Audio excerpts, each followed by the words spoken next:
What's up, guys? It's Dan from Coin Bureau Trading, back at it again with another crypto market update.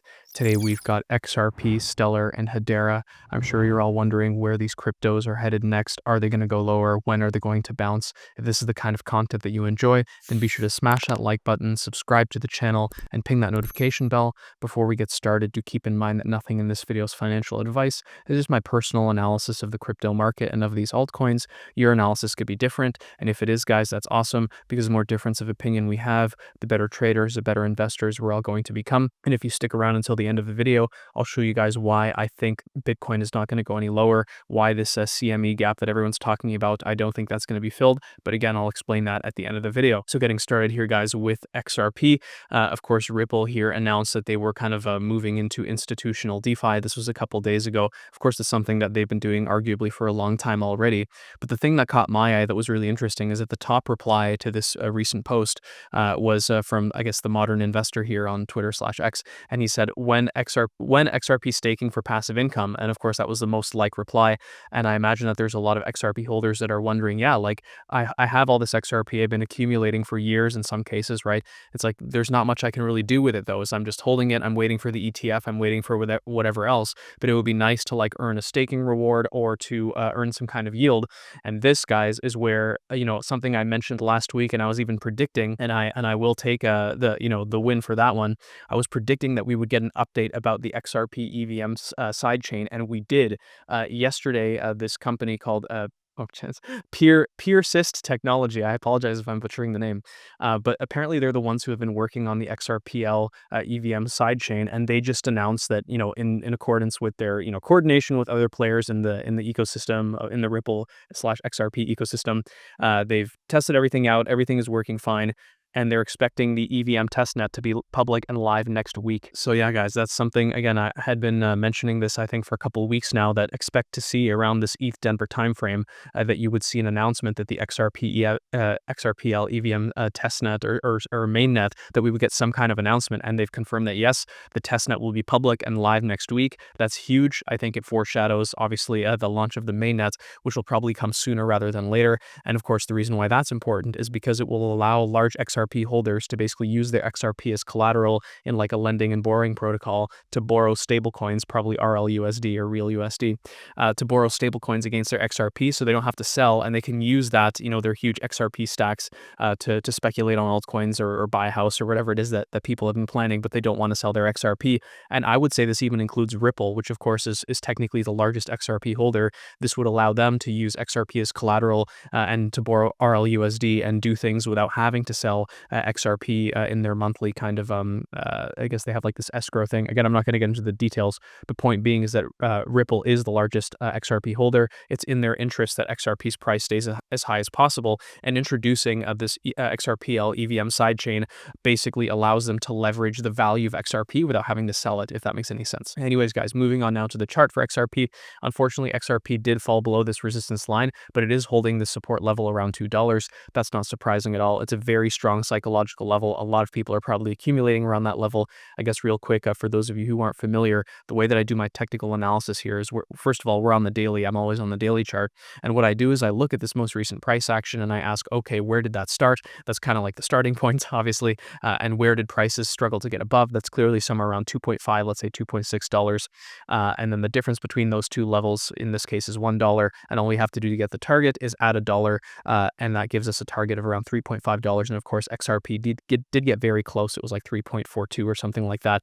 So it's possible that that target was technically hit. And once that did kind of almost get hit, I noted, we could see a consolidation sideways the same way that we did the last time there was this parabolic run up. This is exactly what we've gotten. I do think that XRP is nearing the end of this. Maybe it'll chop around this $2 level for another few days, but then it will, I think, especially with the EVM sidechain testnet, I think that'll be a nice catalyst to get it back up to resistance. And then maybe, who knows, a spot XRP ETF approval sometime in March could be the catalyst to take it right back up to that $3.5 target. That's not a cycle top target. This is a short-term target over the next couple of weeks. I think XRP is going to go much higher. I've been noting in every video that I think it'll probably top out somewhere between $4 to $5, and there will probably be a distribution pattern similar to what we're seeing here. You can make the case this is a distribution, although I would say that this is just another pit stop on the way higher. But we're going to see a pattern like this, basically chopping around a key level and then having like a nice bump above and bumps below as the whales take profits. I do think that's something that will come, but probably later, probably sometime in the summer when the cycle top will be hit. Anyways, guys, in case you haven't noticed, we were using Binance there.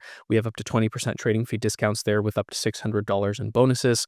These trading fee discounts will help out a lot, even if you're not a whale. If you're just trading frequently with a few $100s, I know from experience that those fees can add up. So do take advantage of the deal. It doesn't cost you a thing. It's completely free. The exchange gets a new user. You get a cut of the trading fees. Or sorry, we get a cut of the trading fees, and you get a trading fee discount. Sorry about that, guys. A little bit of misspeaking today.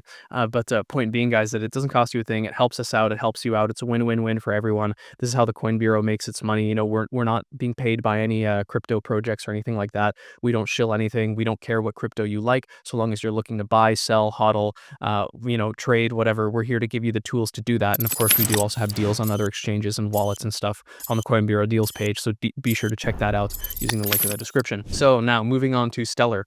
Of course, something I've been highlighting with Stellar is basically the utility that Stellar is probably going to have, or the importance when it comes to stablecoins in terms of payments and other things like that. And of course, that was the highlight. Stellar had, of course, an event here at ETH Denver. They were talking about stablecoin payments. Unfortunately, it was a little bit of a nothing burger. I would say, like, there isn't anything significant out of there that really caught my eye. But yesterday there was another announcement that is kind of related to that, and that's that Bank of America is considering launching its own stablecoin. This is something that a lot of people, I think, are overlooking, is that once we do see changes to crypto regulations, you're going to see a lot of traditional players get involved in things like stablecoins. And the question is, which chain are they going to launch their stablecoins on?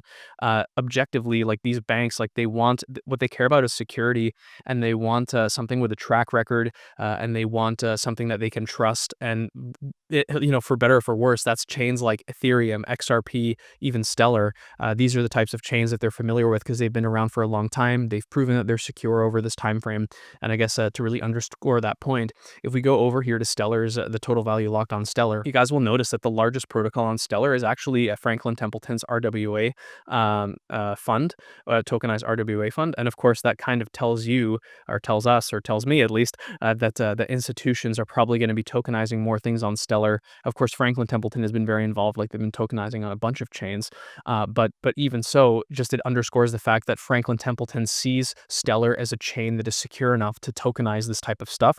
And that tells me that other institutions like Bank of America will see the same thing and probably do the same thing once regulations allow. Unfortunately, that's probably not going to come until sometime in April. I'm hoping it'll come by the end of March.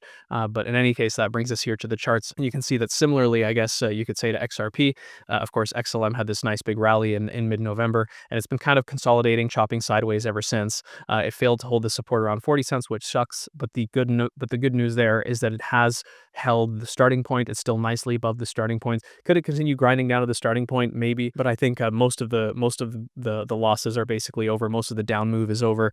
And as I've been highlighting, guys, you know, if you're trading, you don't want to be going long until we're above this resistance line here. And of course, right now, XLM is nowhere close to that. So really, all these altcoins have basically been doing has been chopping in a range for the last few weeks or even few months. And of course, it's frustrating, but we have to be patient. You know, it's not really bearish price action. It's just it's a nice big consolidation before that second leg higher, which I do think is going to be starting here in the next couple of weeks. I know I've been saying that for a while now, but I do think that any day now, like literally in the next few weeks, we should see that recovery begin, and then that second leg higher come for XRP, for Stellar, for all these altcoins, and that's probably going to be the cycle top, not 84 cents. This is just going to be a pit stop along the way. I do think that XLM is going to go much higher than that, but again, we'll have to play it by ear, and just, you know, whatever the charts are telling us is what we're going to follow. Right now, the charts are telling us that XLM is chopping, so that's all we're going to do is just sit on our hands and wait and see. And if you hold XLM, just, you know, I don't know, accumulate or go on a walk or something.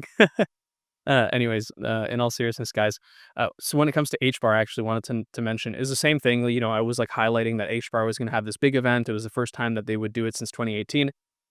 From my perspective, it was a little bit of a nothing burger, kind of like the Stellar event, but there was another piece of news that a lot of people, I think, missed, or I mean, I guess it got decent views here, but the NASDAQ, which of course is an exchange, like a centralized regular stock exchange, they filed to list the Canary HBAR ETF.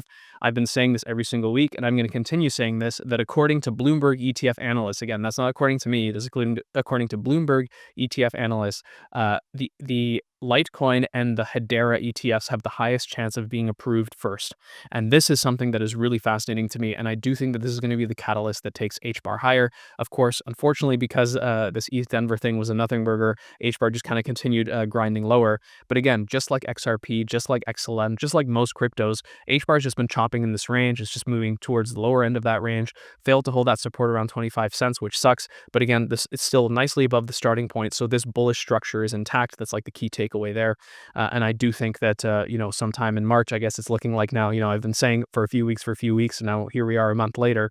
But I do think that by sometime in March, we should see at least, reclaiming the support level, if not already, comfortably at the resistance level and moving higher. But again, we'll just have to play things by ear. Hedera being one of these more, let's say, institutional chains, it's going to require changes to regulations or something like the spot altcoin ETF, the spot HBAR ETF, to get it off the ground. But all that being said, yeah, guys, I do think HBAR is looking good. It's my personal favorite of these three cryptos, in case you haven't noticed. And I do think, in terms of accumulation, it's looking quite good. I think it's going to do very well, and I think it could potentially even do the best in percentage terms out of these three cryptos. That's just my personal opinion. I don't know if that's true or not, but just based on my analysis, I think that's going to be the case. Anyways, guys, moving on now to the Coin Bureau Club, of course, which I need to chill at the end of every single video. That's where we do deep dives into promising small cap and mid cap altcoins every single week. The way that we choose those altcoins is we do a poll. The way that we choose the altcoins in the poll is based on a combination of our research as well as the suggestions of our Coin Bureau Club members. Then we have a research feed where members of the research team are sharing insights about the crypto market basically every single day. We have a team portfolio where you can find, or rather see, the cryptos that we hold, as well as the cryptos we're considering buying. We have an exclusive deals page where you can find discounts on top, basically like crypto analytics platforms and stuff like that, which will help out with like trading and investing. And then we have a members Discord where you can ask us questions, and where I'm doing technical analysis on Bitcoin, Ethereum, and select altcoins every single day. And that brings me, guys, to Bitcoin. So of course, I'm sure that you guys have all heard that basically everyone's expecting Bitcoin to fall to the CME Gap, which is somewhere, I don't know, around 77K or something like that, or 78K. Without getting too much into the details, the CME gap is basically like the difference in price between futures contracts on like traditional exchanges, and then or just, again, like, I don't even want to get into the details, but basically just like whenever people say, oh, like there's a CME gap at this price, what they're basically saying is that the price has to go to that level. And I'm pretty skeptical of that, for the simple reason that if we just do a very simple, very basic technical analysis, looking at like the starting point of this most recent move, especially like the key levels, let's say around this most recent move, somewhere around 93K, upper range somewhere around 104K. We have a difference of 11K, maybe 12K, something like that, right? And then if you just take the difference between these two levels and you just subtract that, of course, it's kind of like the inverse of the target math we're doing on the other charts here. If you just subtract 11K or 12K, you end up at around like 81, 82K. And of course, that's what Bitcoin hit yesterday, 82K. So could it go lower? Could it, sweep temporarily below 80K? Maybe. But, maybe that would probably require some more bearish news. But the thing is, just based on my analysis, like it looks like it's over. Like, I don't think it's going to go much lower than here. And again, this is confirmed by looking at all the other altcoins. Could they go a little bit lower? Sure. But in percentage terms, this move is done. And that 82K level was probably the low. But again, that's just my personal opinion. That's just what I see in the charts. Feel free to disagree, and feel free to let me know your thoughts in the comments. And if you did make it this far, then be sure to smash that like button, subscribe to the channel, ping that notification bell, and I'll see you in the next one.